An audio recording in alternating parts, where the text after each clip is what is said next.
Hello friends, நீங்கள் கேட்கவிருப்பது ஒரு நாள் சிரித்தேன் மறுநாள் அழுதேன் என்ற தொடரின் 2ஆம் பாகம். நான் உங்கள் நிலா. வாங்க கதைக்குள்ளே போகலாம்.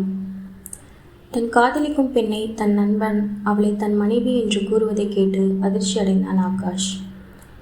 இருவரும் மௌனமாக 5 நிமிடங்களை கடத்தினர். ஆகாஷ் நிமிர்ந்து அவளை பார்த்தான். அவளோ எந்தவித பதற்றமும் இல்லாமல், சித்தார்த்தை தெரிந்தவன் போல் கூட காட்டிக்கொள்ளாமல் தன் நண்பர்களுடன் பேசி சிரித்தவாறு ஆர்டர் எடுத்து கொண்டிருந்தாள். அவளின் இந்த செய்கையால் குழப்பமடைந்த ஆகாஷ் தன் நண்பனை திரும்பி பார்த்தபோது சித்தார்த் தன் வலது கையை டேபிளில் மடக்கி அதன் மேல் தன் தலையை வைத்து படுத்திருந்தான். ஒரு நிமிடம் தயங்கிய ஆகாஷ், மச்சான், சித், எந்திரிடா என்று சொன்னான். எழுந்து அமர்ந்து தன் முகத்தை டிஷ்யூ பேப்பரால் துடைத்து தன் தலைமுடியை கைகளால் வருடி சரி செய்தான். பிறகு கிளாஸில் தண்ணீர் ஊற்றி அதை குடித்துவிட்டு ஆகாஷை தன் அழுது சிவந்த விழிகளோடு பார்த்தான். ஆகாஷ் சித்தார்த்திடம், மச்சான், நீ இப்போ என்ன சொன்ன? நான் என் காதலை கேட்டது உண்மையா?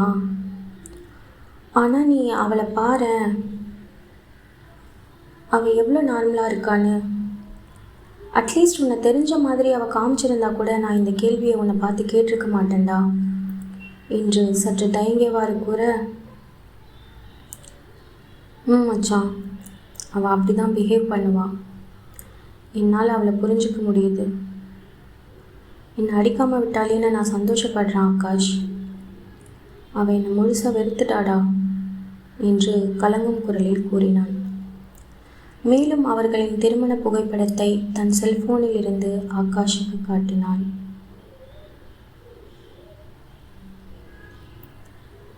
அவற்றை அதிர்ச்சியுடன் பார்த்து கொண்டிருந்தான் ஆகாஷ். அவர்களின் 2-3 திருமண படத்தை பார்த்த ஆகாஷ் அதற்கு மேல் பார்க்க முடியாமல் சித்தார்த்தின் கையை தடுத்தான். ஃபோன் ஸ்கிரீன் ஸ்வைப் செய்யாமல் இருக்க.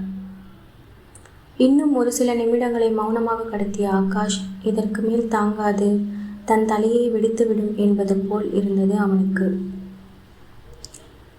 மச்சான், என்னடா, எனக்கு ஒன்றுமே புரியலடா. எப்படிடா? ஏன் அவள் உன்னை யாரோ மாதிரி பார்க்குறா? ஏன் அவகிட்ட நீயும் போய் பேசாமல் இங்கே உட்காந்துட்டு இருக்க? என்ன ஆச்சு அப்படி உங்களுக்குள்ள? ப்ளீஸ் சொல்லு மச்சான் என்று கூறிய ஆகாஷை பார்த்துவிட்டு தனக்கு முன் நேராக ஃபுட் ஆர்டர் கவுண்டரில் இருக்கும் தன் மனைவியை பார்த்தான் சித்தார்த்.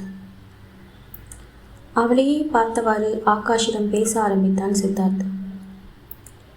அவள் பேரு சோஃபியா மச்சான் என்று சொல்லி முடிப்பதற்குள் அந்த காஃபி ஷாப் ஓனரின் மகள் அஞ்சனா ஓடி சென்று சோஃபியா ஆண்டி என்று கூறியவாறு அவளின் டிஷர்ட்டை இழுத்தாள். அவளை தன் கைகளுக்குள் உடனே அள்ளிக்கொண்டாள் சோஃபியா. என்ன செல்லம், என்னாச்சு பாப்பாக்கு, என்ன வேணும் என்று அவளை கொஞ்சியவாறு கேட்டுக்கொண்டிருந்தாள். ஆண்டி, எனக்கு ப்ரௌனி வேணும், அதுவும் ஹீட் பண்ணித்தாங்க என்று அஞ்சனா தன் கொஞ்சம் குரலில் கூற, அச்சோ, என் செல்லக்குட்டிக்கு பசிக்குதா? ஆண்டி உடனே எடுத்துகிட்டு வரேன். நீங்கள் டேடிக்கிட்ட போய் உட்காருங்க, நீங்கள் இங்கே எல்லாம் வரக்கூடாதுன்னு ஆண்டி சொல்லியிருக்கல்ல என்று பேசிக்கொண்டிருக்கையில் அங்கே உள்ளே வந்தனர் கௌதமும் ராகவியும்.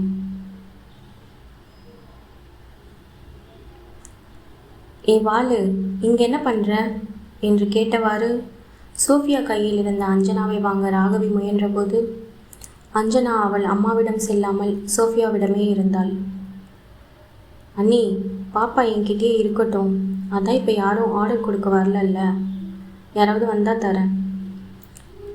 அது சரி, வேண்டாமா, அப்புறம் ஃபேன்ஸ் யாராவது எங்ககிட்ட சண்டைக்கு வந்துட போகிறாங்க என்று கௌதம் சொல்ல, அண்ணா, நீங்கள் மறுபடியும் என்னை கிண்டல் பண்ண ஆரம்பிச்சிட்டிங்களா என்று செல்லமாக கோபித்து கொண்டாள் சோஃபியா. சத்தமாக சிரித்தான் கௌதம். நான் சொன்னது உண்மைதான், அது உனக்கே தெரியும். ஏதோ நீ இந்த ஷாப்பில் ஒர்க் பண்ணுறதுனால எங்களுக்கு டெய்லி ப்ராஃபிட் அதிகமாகிட்டே போகுது என்று மீண்டும் அவளை சீண்ட, ஆரம்பிச்சிட்டிங்களா அண்ணாவும் தங்கச்சியும் என்று ராகவி கூறினாள். கௌதம் அப்போது தனது பேண்ட் பாக்கெட்டிலிருந்து 30,000 பணத்தை எடுத்து அவளிடம் நீட்டினான். அண்ணா, என்ன இது என்று ஆச்சரியமாக கேட்ட சோஃபியாவை பார்த்து,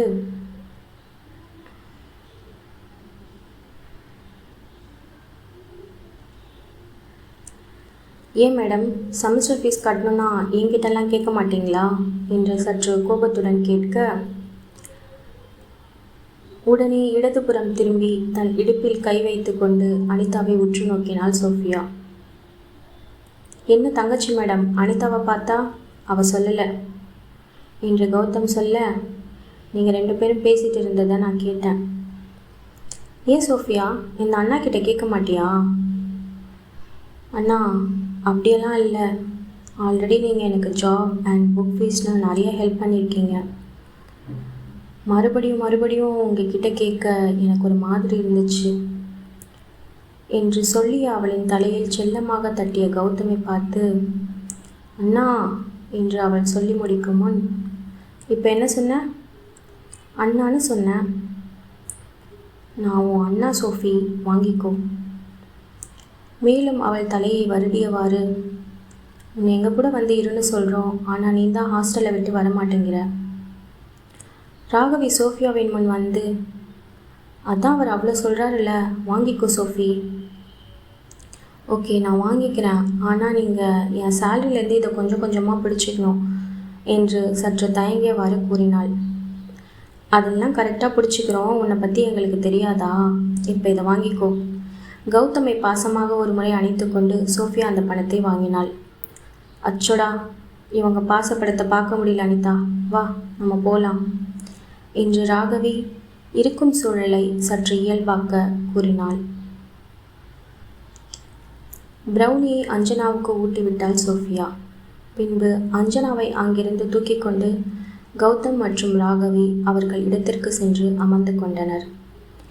இவை அனைத்தையும் சித்தார்த், ஆகாஷ் இருவரும் அமைதியாக பார்த்து கொண்டிருந்தனர். மீண்டும் தன் ஆர்டர், பில்லிங், சர்விங் மற்றும் கிளீனிங்கில் பிஸியாக இருந்த சோஃபியாவின் ஒவ்வொரு அசைவுகளையும் சித்தார்த் பார்த்து கொண்டிருந்தான்.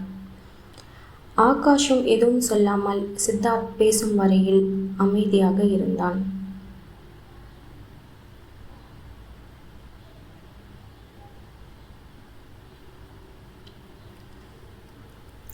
பின்பு அவள் அங்கு அவ்வாறு கஷ்டப்பட்டு வேலை செய்து கொண்டிருப்பதை இதற்கு மேல் பார்க்க முடியாது என்று எண்ணிய சித்தார்த் அங்கிருந்து வேகமாக எழுந்து பார்க்கிங்கில் உள்ள ஆகாஷின் கார் முன் வந்து நின்றான். தனது பேண்ட் பாக்கெட்டில் இருக்கும் சிகரெட்டை எடுத்து பற்ற வைத்து வேகமாக தன் டென்ஷனை குறைக்க சிகரெட்டை இழுத்து கொண்டிருந்தான். அதை பார்த்த ஆகாஷ், மச்சான் பொறுமடா ப்ளீஸ் என்று அவன் கையை பிடித்தான். தன் தலைமுடியை அழுந்த கோதிக்கொண்டு சிகரெட்டை கீழே போட்டு அணைத்தான் சித்தார்த். காரை அன்லாக் செய்ய சென்ற ஆகாஷின் கையை பிடித்து தடுத்த சித்தார்த், மச்சான் வாடா, பீச்சில் கொஞ்ச நேரம் போய் உட்காரலாம் என்று தன் கெஞ்சும் குரலில் கேட்க, ஷுவர் மச்சான், கம் லெட்ஸ் கோ என்றபடி இருவரும் பொடிநடையாக பீச்சுக்கு சென்று தங்கள் முன் ஓடிவரும் அலைகளை பார்த்தபடி அமர்ந்திருந்தனர். இரவு நேரம், நிலா வெளிச்சம், மின்னும் நட்சத்திரத்தில் அந்த நீல நிற கடற்கரை, அதில் எழும்பி வரும் வெள்ளை அலைகள் பார்க்கவே ரொம்ப அழகாக இருந்தது.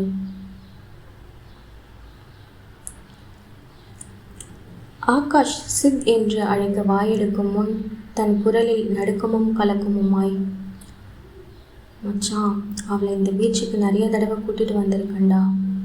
நைட்டில் அவளுக்கு பீச் பார்க்க ரொம்ப பிடிக்கும்.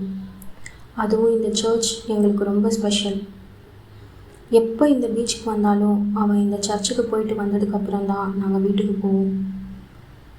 எல்லாமே ஜஸ்ட் 8 monthஸில் முடிஞ்சிடுச்சுடா. அவள் என்னை விட்டு போனதுக்கப்புறம் நான் அவளை பற்றி யோசிக்க கூட இல்லை. ரொம்ப ஜாலியாக தான் இருந்த மச்சான், நீயே பார்த்துருக்கல்ல. ஆனால் இன்றைக்கி அவளை இங்கே இப்படி ஒரு நிலைமையில பார்த்ததுக்கப்புறம் நான் எவ்வளோ பெரிய தப்பு பண்ணியிருக்கேன்னு எனக்கு புரியுது மச்சான். நாங்கள் பிரிஞ்சதுக்கப்புறம் அவங்க அம்மா வீட்டுக்கு போயிருப்பான்னு நினச்சேன். ஆனால் அவள் இப்படி யாருமே இல்லாத மாதிரி டெய்லி கஷ்டப்பட்டு இருக்கிறது என்னால் தாங்கிக்கவே முடியலடா. நான் எல்லாம் மனுஷனே இல்லை மச்சான். என்று மடங்கி அமர்ந்திருக்கும் தன் கால்களின் மேல் இரு கைகளையும் வைத்து அதில் தன் கண்ணீரை துடைத்தவாறு தங்கள் காதல் கதையை பற்றி சித்தார்த் ஆகாஷிடம் சொல்ல ஆரம்பித்தான். ஆகாஷ் தன் முன் மண்டியிட்டு அழும் நண்பனை சமாதானம் செய்து, மச்சான் அழாதடா, ப்ளீஸ் அழாம சொல்லுடா, கொஞ்சம் இரு வரேன் என்று எழுந்து சென்று ஒரு வாட்டர் பாட்டிலை வாங்கி வந்தான். மச்சான் இந்த புடி, ஃபேஸ் வாஷ் பண்ண ஃபஸ்ட்டு, அப்புறம் தண்ணி குடி என்று சொல்ல சித்தார்த்தும் அதை வாங்கி தன் முகத்தை கழுவி கொஞ்சம் தண்ணீர் குடித்து தன்னை சமாதானம் செய்து கொண்டான். ஆகாஷ், என்னை உனக்கு ஒரு 3 months தானே தெரியும். என் பேர் சித்தார்த் அண்ட் நான் ஒரு சிவில் இன்ஜினியர். இதை தவிர வேறு எதுவும் தெரியாது உனக்கு என்னை பற்றி.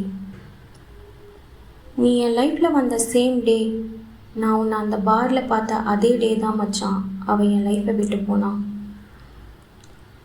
என்னோட அப்பா name Krishnan filters and developers company நடத்திட்டு வராரு. என் அப்பா பற்றி கேள்விப்பட்டிருக்கேன்னு நினைக்கிறேன் என்று சொன்ன சித்தார்த்தை தடுத்த ஆகாஷ், ஹே மச்சான், அப்போது உங்கள் அப்பா தான் ஓஎம்ஆரில் டெவலப் ஆகிட்டு இருக்க அந்த நிறைய ப்ராஜெக்ட் பண்ணுறதா? ஆமாம் மச்சான், அவரே தான். அப்போ மச்சான் நீ வெயிட்டு கைதான் போல, மேலே சொல்லு. அம்மா லக்ஷ்மி, நான் அம்மாவோட செல்லம் ஆகாஷ். நான் கேட்டதெல்லாம் என் லைஃப்பில் கிடச்சிருக்குன்னா அது என் அம்மாவோட செல்லத்தினால தான். நான் சோஃபியாவை பிடிச்சிருக்குன்னு சொன்னதும் ஓகே சொல்லி கல்யாணம் பண்ணி வச்சாங்க. அவளை பிடிக்கலன்னு சொன்னதும் வேண்டாம் சொல்லி அவளை அனுப்புனதும் அம்மா தான். எங்கள் அம்மாவுக்கு நான் சந்தோஷமாக இருக்கணும் மச்சான், அவ்வளோதான். என்னோட தம்பி ஷாம் +2 படிக்கிறான்.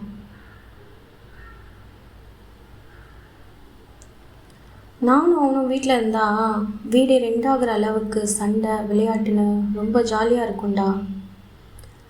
ஆனால் சோஃபியாவுக்கும் எனக்கும் நடந்த பிரச்சனையில் அவன் என் கூட பேசுகிறதையே நிறுத்திட்டான். சோஃபியாவை அவனுக்கு ரொம்ப பிடிக்கும் மச்சான். அவள் வீட்டில் இருந்தப்போ அண்ணின்னு அவ கூடவே இருப்பான். ரொம்ப சப்போர்ட்டிவாக இருப்பான்டா. இப்போவும் இருக்கான்னு நினைக்கிறேன்.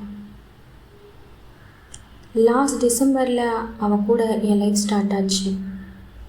எப்பவும் போல் மண்டே நான் ஒர்க் பண்ணுற டி நகர் சைட்டுக்கு போயிட்டு இருந்தேன். வாங்க ஃப்ரெண்ட்ஸ், ஆகாஷுடன் நாமும் சேர்ந்து சித்தார்த் கூற போகும் ஃப்ளாஷ்பேக்கில் அவர்களின் முதல் சந்திப்பு, காதல், கல்யாணம் மற்றும் அவர்களின் பிரிவு இவற்றையெல்லாம் கேட்போம். இதோட இந்த எபிசோட் முடியுது. இந்த கதை உங்களுக்கு பிடிச்சிருந்ததுன்னா இந்த கதைக்கு ஒரு லைக் பண்ணிவிட்டு இந்த கதையை பற்றின கருத்துக்களை கமெண்ட்ஸில் தெரிவிங்க. இந்த கதை உங்களுக்கு பிடிச்சிருந்ததுன்னா இந்த சேனலுக்கு சப்போர்ட் பண்ணுங்கள், சப்ஸ்கிரைப் பண்ணி. இந்த கதையோட அடுத்த பாகத்தில் உங்களை சந்திக்கிறேன். Until then, bye for now from Nila. Thanks for watching.